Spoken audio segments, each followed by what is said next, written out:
So good. Well, I'm going to say good afternoon. It might be good morning. I can see for some of you it's good morning.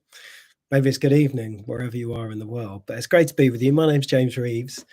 Thanks for joining me and taking some time. We're going to spend half an hour or so exploring the topic today, which is Yoga Nidra as a healing modality for stress-related illness. So there's quite a bit of ground to cover, and I hope that this will be really helpful for you. There's some lovely hellos coming through on the chat. I really appreciate you all being here.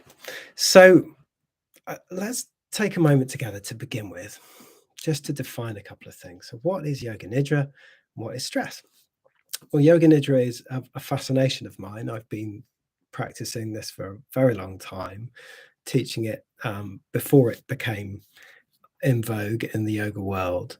And it's been an incredibly kind of profound, and we might say in some ways healing journey for me, but paradoxically so, because Yoga Nidra isn't necessarily about fixing problems or getting to stuff. I mean, you could do it that way, but the way I've learned it and the way I teach it, it's very much a practice of welcoming. And what we're really learning to do is come into an intimate relationship with our whole humanness. And Yoga Nidra has this system that's called the koshas. Kosha means layer. So we're looking at ourselves in this sort of slightly dissected way. It doesn't sound very nice, that does it, dissection, but we're starting to look at how we can get a sense of we all have a body, we'll have a physicality where we experience things like stress, we experience tension and pain, we experience joy. Interestingly, even the feeling of joy is a felt sense in the body. So we have this kind of very grounding vehicle that carries us around. And then there's clearly an energetic to that. If you've ever lost somebody, or if you've ever just had the experience of lying down and feeling into your body, there's a definite sense of aliveness that departs the physical form when death happens. We don't know what it is, we can't dissect it, we can't get into it with a scalpel, but it's undeniably there. So this in the Yoga Nidra tradition is called the pranamaya kosha. It's this kind of fascinating layer of the energy body, and we can best access it through a sense of breath and coming into subtle sensation in our body. The next layer, which we could say is kind of, we might say we're expanding out at this point, or maybe we're kind of going in and in and in, either way works, is looking at our emotional self. So feelings in the body and how feelings become emotions. And there's an interesting bridge here where feeling more relates down into sensation. It might be feeling agitated, and the emotion that relates to it is anger. And then, of course, if we're feeling agitated and we're emotionally affected by anger, we're likely having some thoughts about it. So and so made us angry. That's our favorite game as human beings. Project it over there, put it over there. It's their fault. But we're essentially going to have some perceptions about it, some memory, maybe some images playing out. And this is the kind of full scope and scale of our humanness. So that's a kind of brief definition of Yoga Nidra. Interestingly, giving you this talk years ago, before I got into the yoga world in a big way, I took a diploma in stress management, and we had to spend a bit of time looking at what defines stress, understanding what actually stress is. And here's what I've pulled out and what I've remembered from all that time ago is the World Health Organization's definition of stress is the perceived inability to cope. Now, the word that I would want to underline there is perceived, because we all have different levels of stress management and we all have different scenarios. If I think about my family life, my partner, the mother of my children, gets very triggered by health concerns. I stay really cool and calm. My triggers are in other ways, like if my daughter's dragging her heels to get out of the house, I really, that's my thing. That's what I need. So it's this perceived inability to cope, that we might be overwhelmed, or that we're not able to keep kind of calm and cool in certain situations. And of course, perception is everything. It's how we're seeing the world, how we're taking in information. And what I'm talking about there largely is what we could call, from a yoga framework, our conditioning. Or another way of saying it simply is just how life's crafted you. All of the stuff you take to be personal, everything that you think is your fault, is really a happening, which is just such a gorgeous reflection. I love this as a constant kind of soothing balm for self-attack and where we may feel like we've failed or we've fallen short. When we really look at ourselves honestly, we realize that all of our conditioning, everything that we believe for good and for bad, was based on our interactions with life, most of it from when we were tiny. We didn't really have a lot of choice when we were tiny. We're like little sponges and we just take in all of this stuff. And we look at our primary caregivers and the people in our lives and we learn from them. Oh, this is how you respond to this situation. And then we spend the rest of our lives either just acting it out, or if you go on the Yoga Nidra journey, maybe you're going to learn to unravel from it that little bit, start to see through that reactivity. And I really want to get into talking about that. So, stress and the nervous system. Broadly speaking, we're overstimulated as a society these days. I don't know, maybe you're sitting watching this with your feet up on the desk going, no, James, my life's easy. I'm having a great time. But most people have got too much on, to make it simple. And it's very rare that I meet someone in my one-to-one work or in teacher trainings or in other settings, and I think you need more stimulus in your life. You need a bit more of a vavoom sometimes, but it's pretty rare.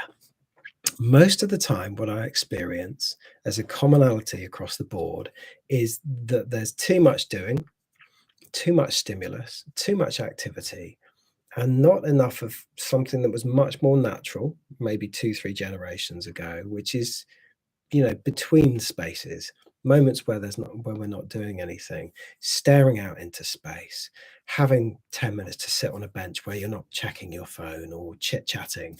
You're just, my word for it is being, but we could say resting as well.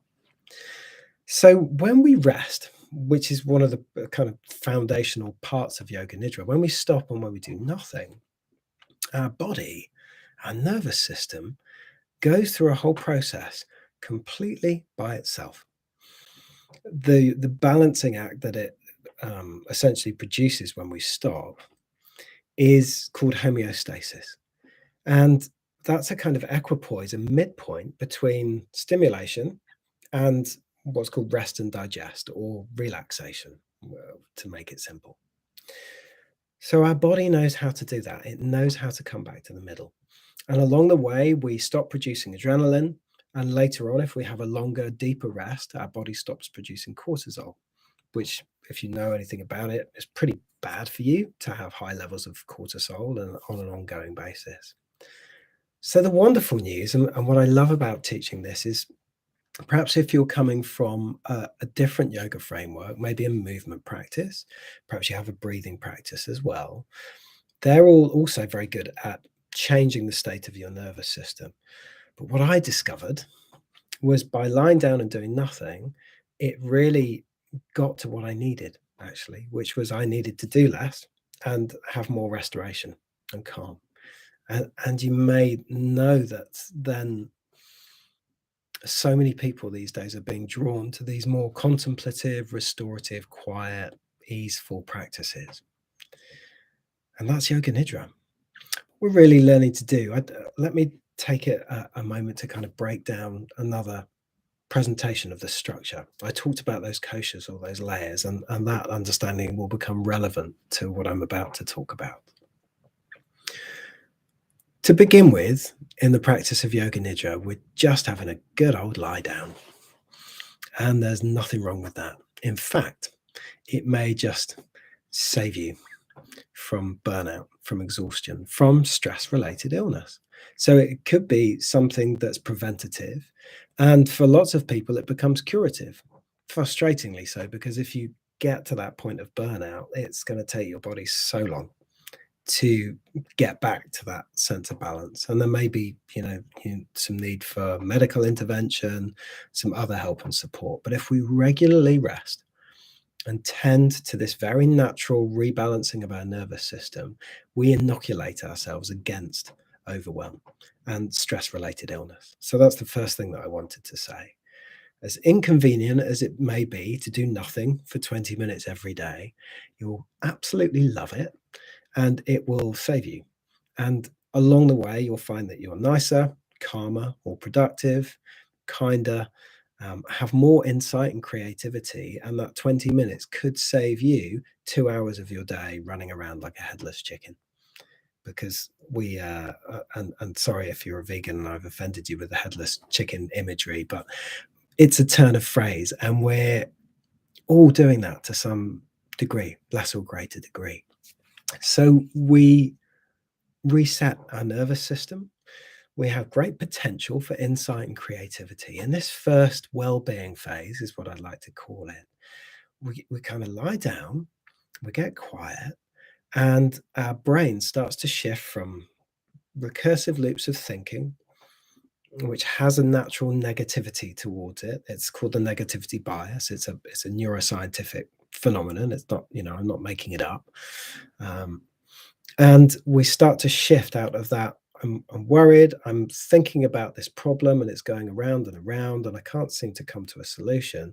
We drop into a new state of brain waves that are being produced, which are slower in their nature. And when we head towards that, we have the potential for insight. In fact, we may even have a kind of a moment of a waking dream, this hypnagogic state, as it's called, which is somewhere between asleep and awake, on that sort of liminal cusp between the two. You can see things. It's that weird phenomenon where, have you ever been to falling asleep at night and you kind of wake up and you say, I'm sure someone was calling my name, or I heard the door slam, or there was a bang. Those are hypnagogic phenomena. I mean, I'm not saying all the time, maybe there was someone at your door, but that's something that we can experience. It's a little unusual, unworldly. When we think about the story of Alice in Wonderland, that was really written about that hypnagogic state, about having a daydream, a waking dream, a sort of nap, snoozy, I'm in the world, but I'm not. And seeing all this unusual imagery. It's a thing for sure if you practice long enough.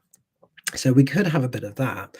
But what happens as a result of entering into that brain state is our mood is elevated, our potential for accuracy and our work is significantly elevated. And most importantly, our potential for insight and creative problem solving. So those loops that were going round, what do I do about this? That state comes in those aha moments that you might harness when you are driving home from work, or going for a walk in the woods, or doing the washing up. Those kind of undemanding physical activities that allow your mind to just wander. Same kind of thing happens in Yoga Nidra, but we can do it in a more formal and structured way. So we're getting insight, we're reducing our adrenaline and cortisol, we're elevating our mood, and increasing our productivity and our ability to concentrate. And this is all research-based stuff. I'm not just making it up. You can visit my website, restfulbeing.com, and find out the research about it. You can Google it. It's out there. Loads of really interesting research, particularly about rest-based practices and guided rest practices, much more productive than just taking a break. And this is where we get into the mechanics of Yoga Nidra. So we're lying down, we're doing nothing. Maybe it's untethered, just unguided rest. But let's say we're practicing Yoga Nidra. Quite quickly, we're going to start getting instruction to feel sensations in our body and to sense into our breath and notice our breathing in different ways. And as we begin to do that, our mind goes from wandering and being in these recursive loops of thought into more presencing, into coming into the body, coming into the breath, coming into the now. And it's such a gift. So, with all of that said, let's do a 1 to 1.5 minute mini Yoga Nidra practice together right now. You can, if you can, just close your eyes where you are. I mean, obviously, if you're driving, that's not a good idea. But if you're watching me on YouTube, probably you're not driving. So let your eyes close if you can. And just take a moment and feel how your body's touching into all of the surrounds. It's touching the clothing you're wearing, the air in the room will be touching your face, perhaps your hands. Don't think about that, just feel it for a moment. And how you can feel the heaviness of your body, how that's resting into the chair you're sitting on, or the sofa you're on, or perhaps you're lying on the floor. Doesn't matter where you are, just feel what you're feeling.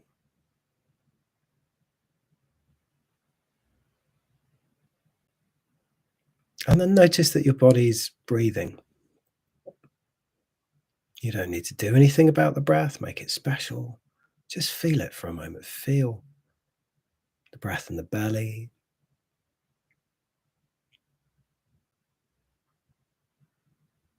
in the chest,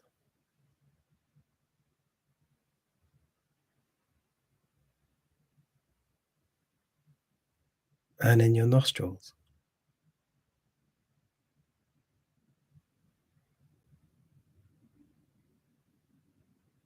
And then just really open out your attention into the whole body and feel all of that at the same time. How your body touches the surrounds, how it's heavy into the surface below, how it's breathing itself.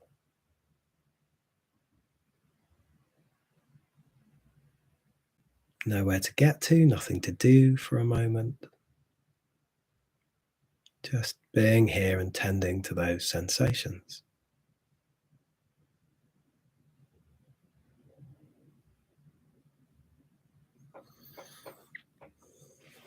And then when you're ready to, maybe you don't want to, you can keep your eyes closed if you'd like, but when you're ready to, let your eyes open again.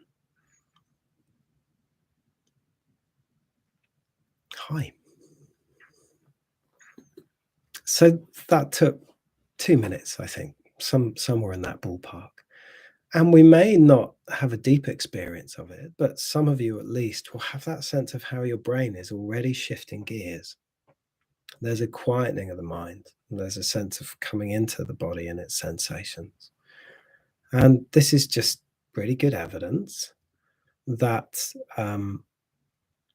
it's having its effect, that we are able to get present through sensation and able to switch out of these recursive loops of thinking.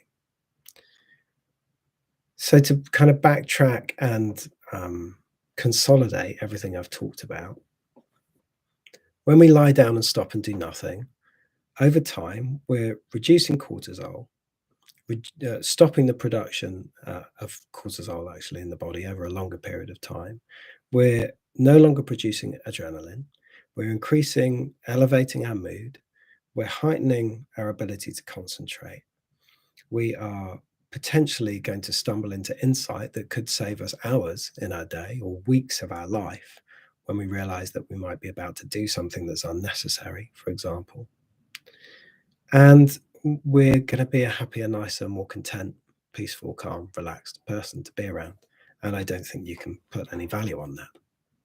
So not only are we now getting closer to the roots of stress-related illness and potentially inoculating ourselves, but we're getting all of these benefits along the way. Sounds good so far, but that's not actually what this is about, this talk, because here's the real piece for me, and this is where I come into my heart a little bit and get to talk about what's been profound for me. And I hope it would be profound for you if you want to come on this journey and learn more about Yoga Nidra with me through the Eckhart Yoga Academy. It's lovely when we feel calm and relaxed. Isn't that such a gift?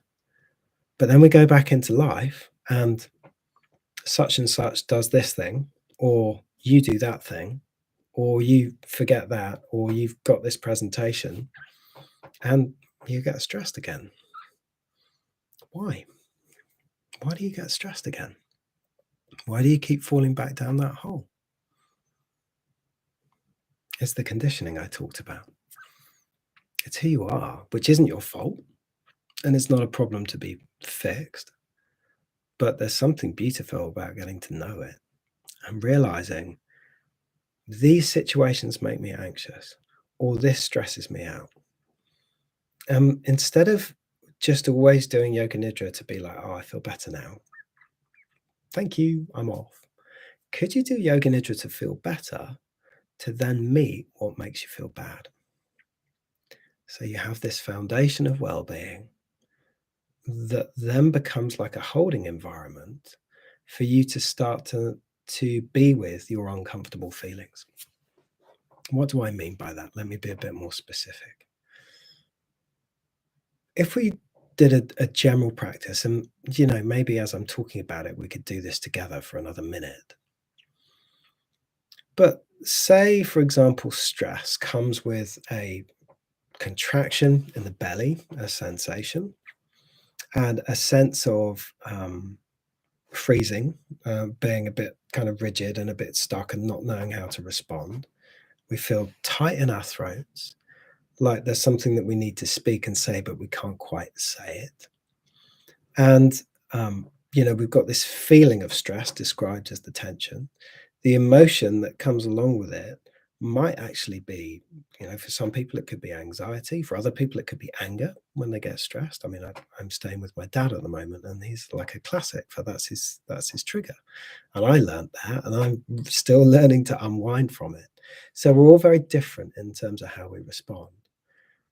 But broadly speaking, we're going to invite stress in and say, hello, stress. For a change, I'm not going to try and get rid of you, run away from you, disown you, attack you, or see you as a bad thing. I'm going to do the opposite. I'm going to welcome you with open arms. I'm going to invite you to have tea and conversation. I'd like to know what you want. What would help you out right now? What do you need? What do you really need?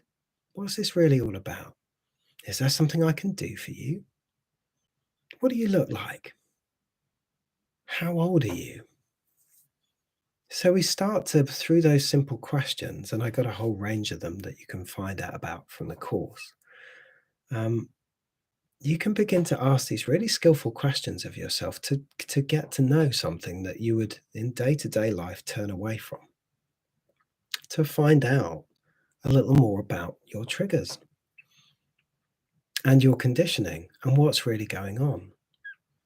And you might meet your young self who's actually just terrified and wants a cuddle. Or you might meet some dark and imposing figure that you took on somewhere in your childhood. Maybe there was an overbearing teacher, and that's how you learned to manage stress. There are all sorts of possibilities. You might not see anything. You might hear some words, or you might just stay with the felt sense of the body feelings. But this is such an exquisite possibility that you start to fall in love with yourself, actually. Not in a narcissistic way. I mean, that turn of phrase is all over the world right now. But in a healthy way, in a good way, in a turning towards yourself and going, oh, look at you all stressed out. Not shaming it, not feeling guilty or bad, not thinking that there's something wrong with you, but just genuinely interested, intrigued, curious, sweet, soft. So, how about we do that together for a minute? Same thing, you might like to close your eyes.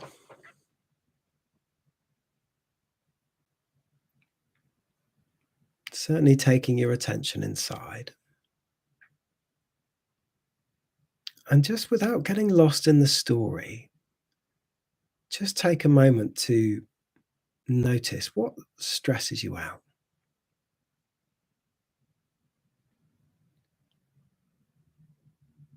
Who stresses you out?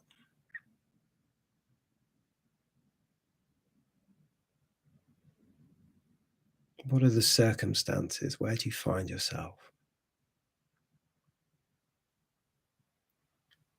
And then drop that tendency to point it out at everything else. It's this situation, it's that person. And just come back to what you're feeling in your body right now. I know it may not be nice. And then just ask this very open question: what's really here? If my stress were to walk through the door, what would it look like?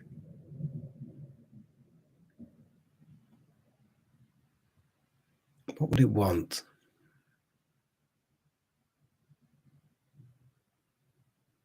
What does it need?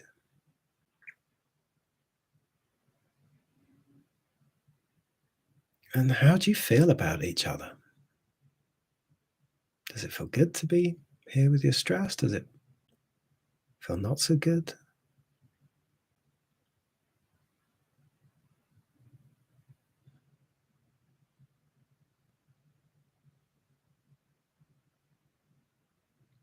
And what would it be like to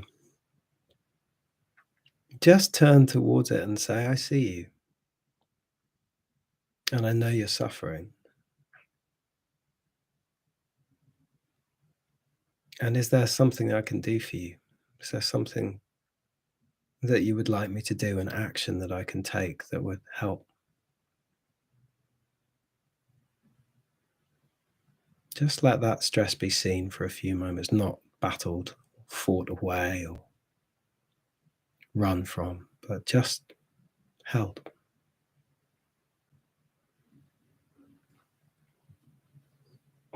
And just notice any insights that you have or what may have happened without labeling it good or bad or difficult or painful, just what it is. And then when you're ready to, you can open your eyes. So really I'm going at such a pace to try and convey to you the depth and the breadth of this practice. But when you start to make that turnaround from getting rid of unpleasant feelings into being with them, there's potential for such tremendous insight. And what we are most afraid of, and likely you will meet some of your big fears in there, when we can get to know them and start to embrace them at our own pace, at our own comfort, then we can actually begin to heal out of this stuff that is always throwing us off again and again and again. And probably the whole reason that you got into yoga in the first place. So there's a potential depth of practice now where we can go into this. Somebody mentioned in the comments box, self-enquiry meditation. That's kind of what we're doing. Now there's another yet deeper phase of Yoga Nidra. We said half an hour, so I've got like 2 minutes to talk about something that makes me weep because it's so profound. But here's the thing. If you were to break your arm, and I really hope you don't, and I hope you haven't, but if you were, and you spent the following 10 weeks, 3 months while it healed, walking around, greeting people saying, hello, I'm broken arm, they'd think you were nuts. But how many times when people have said, how are you? You said, I'm sad, or I'm stressed, or I'm worried, or I mean, this is the one, isn't it? I'm so busy. I've just got too much on. Is that who you are? No, it's not. That's not who you are at all. And I'm not even James Reeves, some funny little man that lives in Oxfordshire in England with all of his quirky personalities, traits, and, his little comedic sense of humor and his quirky nature. I'm not that. What I really am is that's aware of it. And you've surely glimpsed this if you've practiced yoga, if you've gone to a class, if you've taken shavasana, if you've done some breathing practices. There'll have been glimpses, moments where you're like, whoa, what was that? That felt like stillness and peace and coming home, and so familiar and so yummy. And I yearn to be in that. I want to know that more. because it feels like lifeblood. It feels like the remedy to all of this intensity of life. Now, if you really go all of the way, we've had our well-being practice, we've met our emotional selves to a good enough point. Now we can start to go deeper into this stillness, not bypassing our emotional self, which is, maybe the first time you've heard this turn of phrase, but spiritual bypass has been rife in, various yoga practices and approaches. Just get out, get away from life. It's yucky, it's messy. Don't, you can just get peaceful. Great if you want to go and be a renunciate and live on the top of a mountain, but assuming you're in the midst of life and you're on YouTube, so you're in the midst of life, it doesn't work like that. So we really have to come into this, excuse me, deep meeting and falling in love with our emotional, psychological, mental realm, all of our unconscious conditioning, which plays out all of the time. And then as we start to do that, that unravels. And the knots that we've tied up in and the stress that happens begins to ease and ease and ease. And we get more and more of this just gorgeous stillness. And Yoga Nidra practice might be lying down, just basking in this wonderful feeling of expansive being, this feeling of being everywhere yet nowhere, just utterly delighted to be living out our presence, forgetting our identity, our name, our occupation, the to-do list. I mean, it might come back now and again in meditation, your to-do list, but we begin to get free of that. And that's not really the thrust of this talk, but the reason that I mention it, and we're just coming up to Q&A in another minute or two. So if you've got questions about this, I'd love to hear from you. But Teresa was saying in the chat, like, this is painful. This is painful to meet this part of myself. And I get it. You're right. It is. Yet, if we're skillful enough to begin to also get that well-being, that sense of, ease and presence and centeredness and our body's nervous system calming down, that's the sort of bedrock. We meet the emotional stuff. And then to put above it or behind it or in front of it or all around it, this very deep sense of ease and peace and well-being. Now we can be with that stuff in a better way. We know that we're not our stress, that we're aware of our stress. We know that there's this amazingly deep, calm, quiet, soft, welcoming part of us that doesn't give a hoot about what's going on. It's always fresh and ever present and in that place of equanimity. And when it does take place for us, it's really profound and it begins to change our life in amazing ways. So the course that I've put together on the Academy is a kind of, that's a walkthrough of the content. There's over 20 hours of content actually, and it's really my last 15 years of teaching is up there. It's all the kind of the gold, the insights, the sharing this with groups, refining it, getting a sense of what people really need to know, refining it and simplifying it as well. I'm really proud of the content, and I think it will take you on this profound journey of moving through the koshas, understanding the layers of your humanness, and through these kind of three phases, from well-being into meeting ourselves at a psychological level, and then into this deep sense of ease and peace. So Marilyn, you're first up with your question. How does Yoga Nidra help with healing trauma? Well, trauma is a very interesting bodily experience to work with that also has some associative memories, and we store trauma not just in our physical body but in our unconscious as well. But broadly speaking, when we're traumatized, we are in vigilance and hyper alert, and a kind of compounded version of trauma might be something like post-traumatic stress disorder, PTSD, or even CPTSD, complex post-traumatic stress disorder. So this is stress on top of stress on top of stress on top of stress. And some big event, either some life-threatening moment, or maybe we lost someone very close to us, or we felt threatened for a period of time, in some way where we've got this kind of compounded trauma. But not only that, not only have we got this kind of deep sense of trauma still living on in the body, even though the event may have been years ago, we are going to have some memories about it, some flashbacks. And what Yoga Nidra allows us to do is firstly get back to this sense of calm and okay. Our nervous system begins to settle down. And over time, with really kind of diligent, regular, little and often practice, we're able to get back to that kind of basic sense of, let's say, okayness. Because if we're experiencing trauma, and by the way, we all have trauma in us to a lesser or greater degree, even falling off your bike when you're a kid, that's trauma. But when we start to get back to this well-being, now we have a possibility of meeting it. I had such a beautiful experience years ago working with someone one-to-one who had nearly lost their second child through a miscarriage, and it was real touch and go. She made it through and actually carried the pregnancy to term, and still has this beautiful relationship with her son.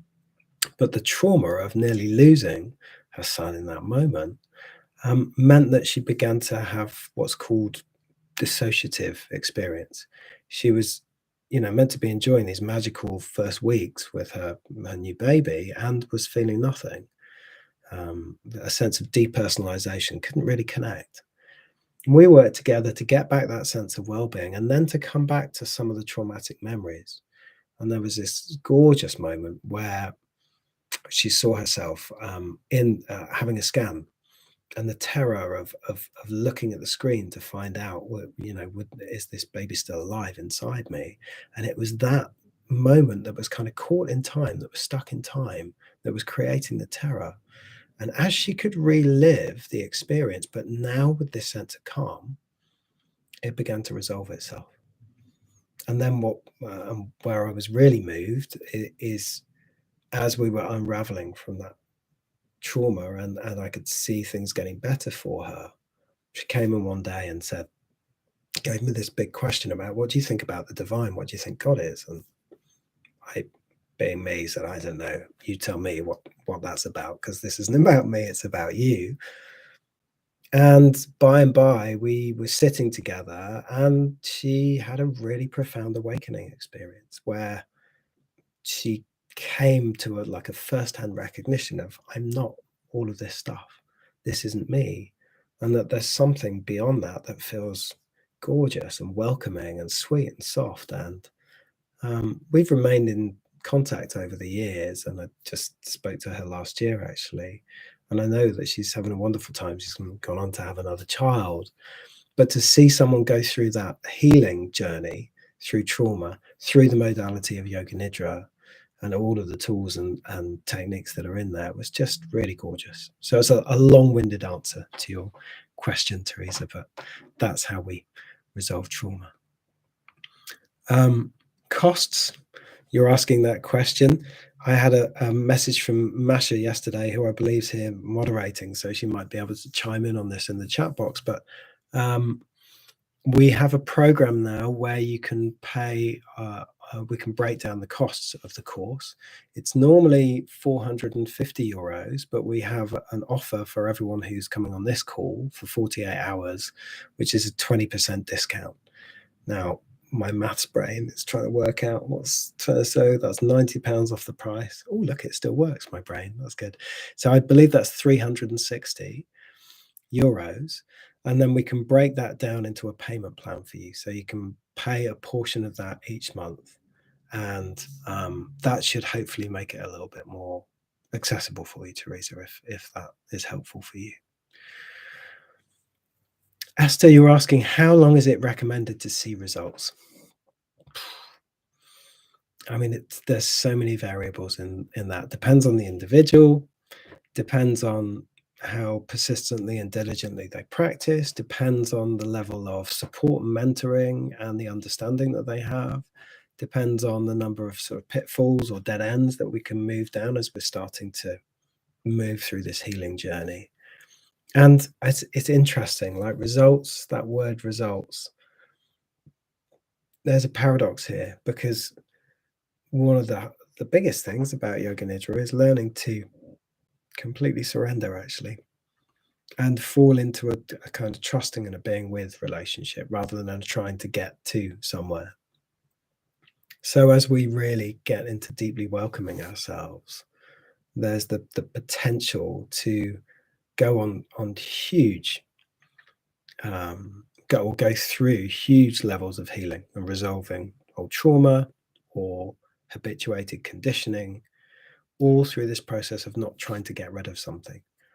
It's like the psyche, the unconscious, as we lay down, we're in this alpha state, this between liminal state. Thinking mind's up here, theta kind of dream world is just down here, and the unconscious is even below or into deep sleep kind of territory. As we're sitting in this place, we're bridging ourselves between the thinking mind, the rational self, and this deeper kind of intuitive knowing dreamlike world. And it allows that conditioning to begin to come up, to be seen and to be met. So the amount of space you have to do the practice is always a consideration. How much you do the practice, how much support you have, how you go on that journey with the teacher. And this is why I feel like the academy course that's on offer here is good, because it's got all of the depth and the breadth, and then it's all recorded. So if you're not understanding something, or if you're struggling with meeting your emotions, for example, you can go back and review the content. There's scripts in there, so if you're interested from a teacher perspective, you can begin to teach.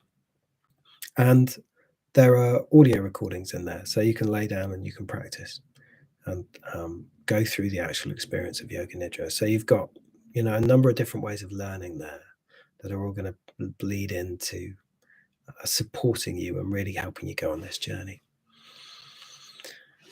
Tiziana, you're asking, is Yoga Nidra comparable to hypnosis? Yes and no. Yes, in terms of what I was just explaining with that liminal state, for sure, we're very suggestible. But in hypnosis, we're going more down that trying to fix something route. And some schools of Yoga Nidra actually do attempt to sublimate kind of positive messages into the unconscious. My experience of that is that it can be effective, but it can also be limited. The difference then with Yoga Nidra is we're going into that state not to try and affect a change, but to get to know what's there, which has this paradoxical kind of change quality when we can really surrender and be with. But to give you an example of how that works, if you came to my door and I opened the door and said, "Go away, I'm busy," and slammed it in your face, you probably wouldn't want to come back. Don't worry, I won't. I'm unlikely to do that unless you catch me on a very bad day. Now, if you came to my door and I opened the door and looked a bit cross and said, "Oh, come in, but I've only got 5 minutes. What do you want this time?" Would you want to hang around and stay? If I opened the door and said, "Hi, it's really good to see you. I haven't seen you for ages. Would you like a cup of tea? What's going on for you?" Now you might want to hang out. Same thing with your inner world. And if you're doing one of the first two, and some of you are not even listening to the door, then you can't expect to get to know those characters and qualities. So this is what I mean by surrender and welcoming. And it's a big turnaround. Some of us are not up for it. I've had people come through the trainings at the end of it. I had this one guy, it was so sweet. He came up to me at the end of the training. He said, I've enjoyed spending the time with you. It's been a great week. I've learned a lot, but this isn't for me. 3 years later, I was teaching in a yoga center in London, and he walked in and I was like, "Oh, hi, it's nice to see you." He said, "What did you do to me?" I said, "What do you mean?" He said, "Well, I walked out of that training thinking, no, that's not for me. And then suddenly, like, all this stuff came up and it was amazing. And I healed through loads of things, but it was, it was difficult and very intense as well. But now I just feel so much better. And I just wanted to come and, say hi." And And then he started to come and assist on the training courses that I teach. And it's a fairly common example of something we've never been taught in our lives before, which is, if we are willing to be with and welcome and tend to what's difficult, we may experience some freedom from it. And it's not instinctual, it's not natural. We normally want to run away from what's hard, but this is such a profound turnaround for us, potentially. So Silke, you're asking, so far the classes I've taken, the teachers always use a prepared text. Do I learn in your course to offer Yoga Nidra without a script, or do I need always a script for Yoga Nidra? Well, that's an interesting question. I run an in-person version of this online training where there's more of a focus on teaching people to be script independent. We've given you scripts in the course, but as you go through the teaching themes and as you get towards the end of the course, where I spend a lot of time talking about teaching considerations, I really encourage you into going off script and making up your own scripts and making bullet points, because if we're reading out someone else's words, it's not quite us. It's not who we really are.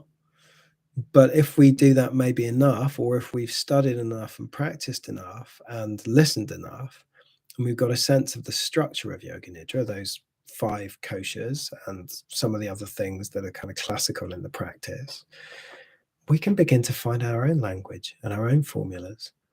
And a Yoga Nidra could be 2 minutes. I mean, we've done 2 of them.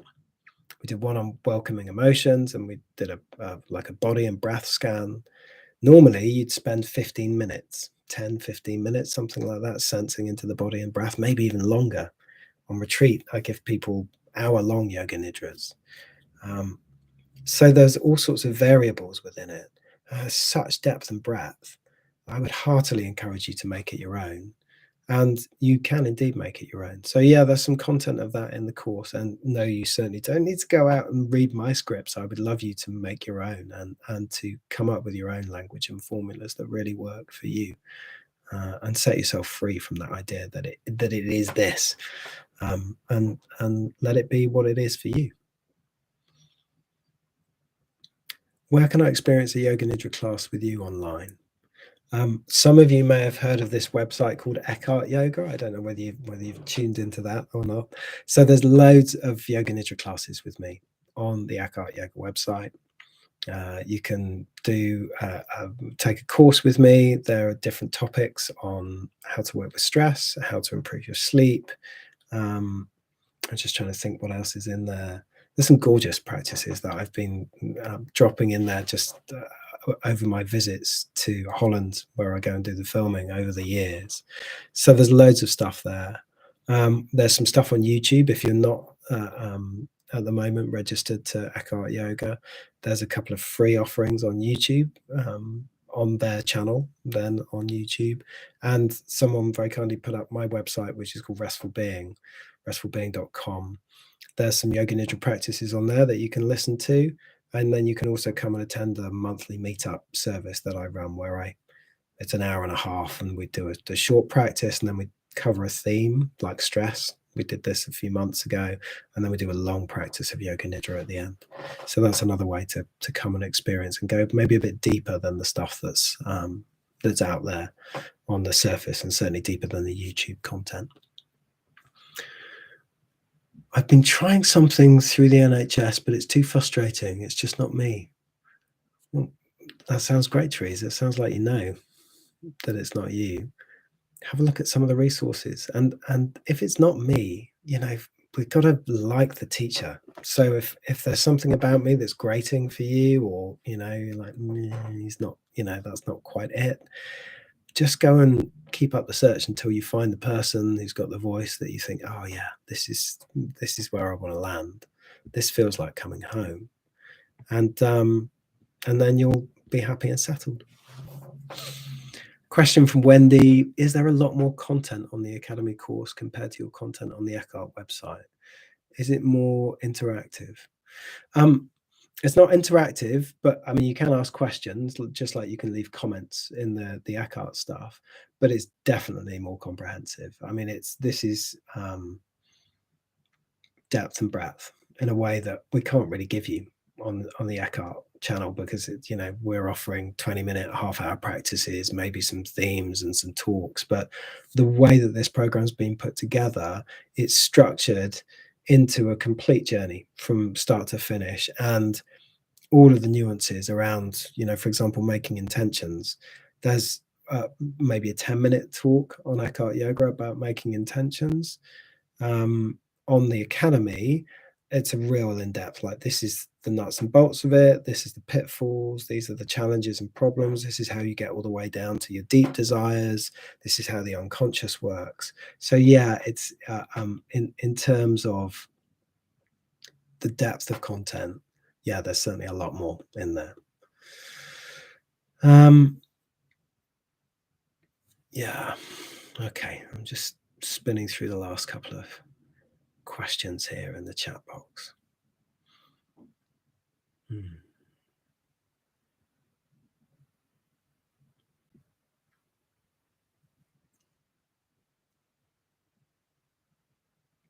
Hmm.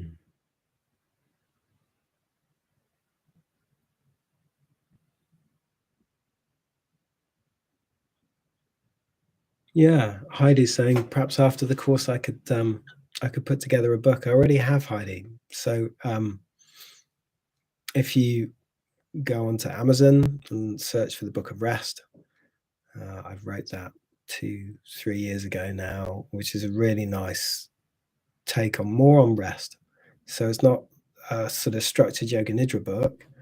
It's more its thrust is much more about, we are all just doing too much right now in our lives, and what would it be like to stop, and what happens when we stop, what's it all about, and meeting that. So if you're interested in that, there's that book there to dive into, and might be a really good supplement if you want to take the academy course, to read that in tandem, so you've got something else in terms of content. Because what we did with the academy, didn't make a manual, we wanted everything to be about how you interact with the videos and learning. And whilst I can write, my strength is actually in speaking and doing this kind of thing. So that's really a kind of standout feature of the academy. I think you're probably going to get the best out of me in this kind of format.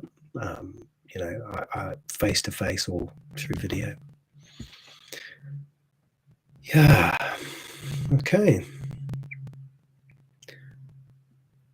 So I think we're through most of the questions. If I missed yours, just pop it back in the chat box, recopy it, or thanks, Kirsty. That's very kind of you to say. The book's wonderful. Yeah, if I missed your question, just pop it back in the chat box before we sign off. But it's been so great to share this with you. I hope it's been helpful, and it inspires you to get into this practice. There is so much to be gotten from doing nothing. And isn't that strange? I bet you've never seen a billboard or an advert that says, "You don't need this new washing machine. All you need to do is go home, lie down, and rest and do nothing." The new BMW 3 Series is no better than lying down on your bed and relaxing. And actually, after that 20 minutes on your bed, you're probably going to feel better than you will getting into that new BMW. Maybe that's not quite true, but it's a message, and it's a cultural challenge for us at the moment. Do more, be more, have more, experience more. We're sort of through the having, aren't we? The acquisition is a bit last decade, like sort of dirty stuff. Now I need experience. I've got to embrace the world and suck it all up and more. No, I don't think that's a route to happiness at all. I think, slowing down, being with ourselves, getting to know what's in here, and the recognition that what's in here is the lens that you look at the world through, and it will tint and color all of your experience. So if we can take a really good look at that, then we're going to have a much happier life, and be able to be with our experience in healthier and more freeing ways. So